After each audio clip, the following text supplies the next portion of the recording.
Inspiring habits. Attitudes, mentality, and mindset. If you want to be an impactful personality, you have to develop certain types of thinking and perceptions that change the way you see yourself and see the world. It doesn't matter how big you are, how intelligent you are, how many degrees you get. It's your mind that keeps you small.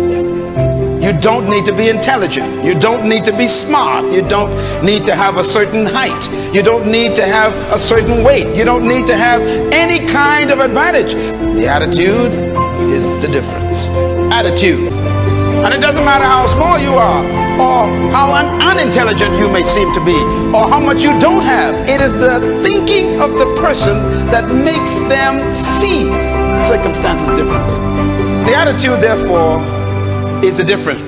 People ask me, how am I doing? My answer is, I have no problems. The word problem is a human definition of an opportunity to grow. If you call it a problem, it's a negative. If you see it as an opportunity, it becomes a positive. Ephesians 3 verse 20. Don't you laugh at the Bible. The verse said, now unto him who is able to do exceedingly, abundantly, above, far beyond all you can ever ask, think, or imagine, according to the power that worketh within you, to him be glory. Attitude is a product of belief. You cannot have an attitude beyond your belief. So your attitude comes from your belief system. I remember sleeping on a mattress on the floor. I remember sleeping one time on a mat, and that sheet never kept the mosquitoes out. All around me was poverty, but we didn't know that because everybody was poor. The only way you know you're poor is when you meet a rich person. And every opportunity was around me to think negative. And I remember, my mother and father would tell us things to fix our belief system. They would say, you can do anything you want to do, son. And they said that when I was sleeping on the floor. It's your mind. They were working on my belief system. And then they taught us the Bible. Now, I don't know about you and your belief about the Bible, but the Bible made me what I am today. So don't you talk bad about the Bible. And if you don't believe in the Bible, that's okay. I'm doing just fine, believe me. And the Bible helped me become what I am. But it was that book that checked my thinking. How do you think? Write this down. Attitude is a product of belief. No one can live beyond the limits of their belief. So if you want to live beyond what you're living now, you have to change your belief system. When you have the discovery of a new belief system, your life is what you think it should be. That's exactly what you are right now. You are what you thought you should be. And if you don't like who you are, you got to change what you think you should be. The secret to anyone rising is what happens in their belief system. No amount of training or management methods or titles, no amount of promotion or associations with rich people or smart people can ever substitute for the right attitude. You got to first change your perception of who you are. And that starts with a belief system. Secondly, you must change your perception of why you think you exist. And number three, your sense of significance. Once you discover, no matter where you are right now, it doesn't matter. I don't care what situation you're in now, where you're working, or what situation you're in, your perception of who you are, you've got to change it. And most of our perceptions are other people's concepts of us, and therefore we don't have self-concept, we got other concept.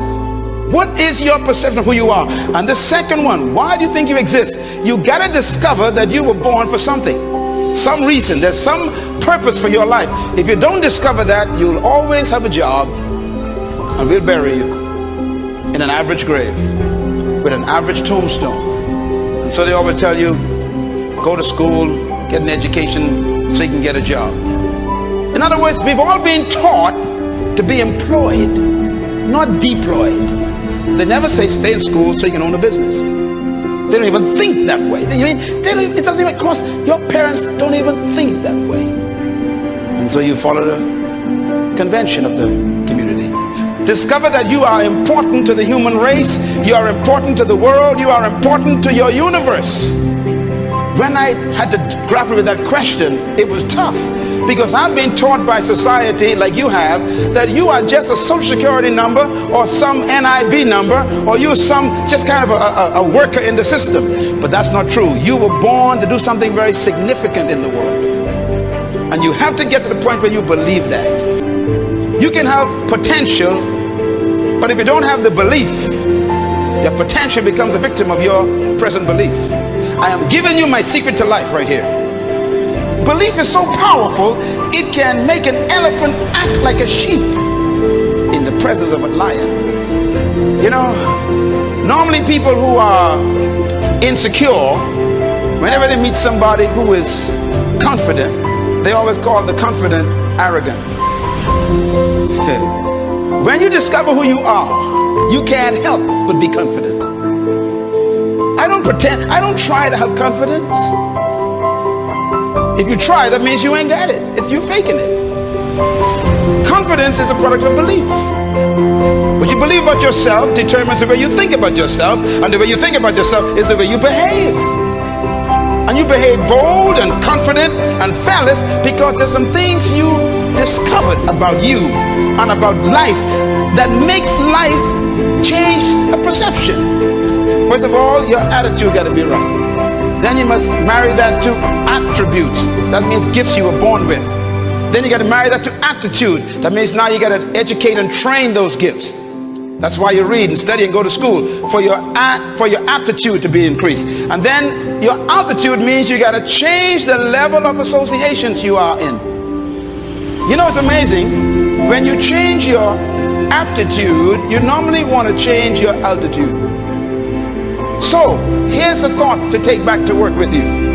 If you keep running into pigeons and ducks and tobacco doves, you are flying too low. No one is responsible for your life except you.